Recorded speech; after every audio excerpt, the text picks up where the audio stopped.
Come here. Alright. Okay. Okay. Here's how it works. You tell them how it works. Well, first we plug this in. And then we press the button and the water goes all the way from here to the rocket, activates the rocket, and boom! Cool. Okay. Alright. Now, alright. Here's some important safety moves. Keep your helmet on at all times. Okay. I want you to not look at the rocket. You look where you're going. Okay? Okay, got it. Alright? Alright.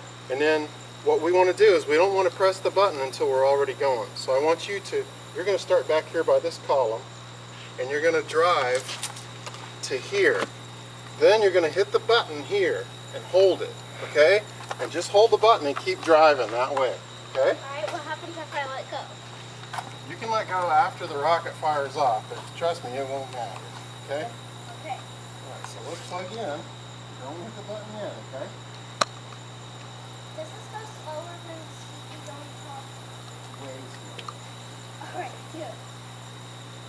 Alright, so I don't have to use my pedals. Okay, you're armed. Do not hit the button yet. Okay? Now ready? When you get to that leap, I want you to hit the button. I want you to go fast. I'm going to give you a little push, okay? No, watch the video. Are you ready? Yeah. Here we go. Ready?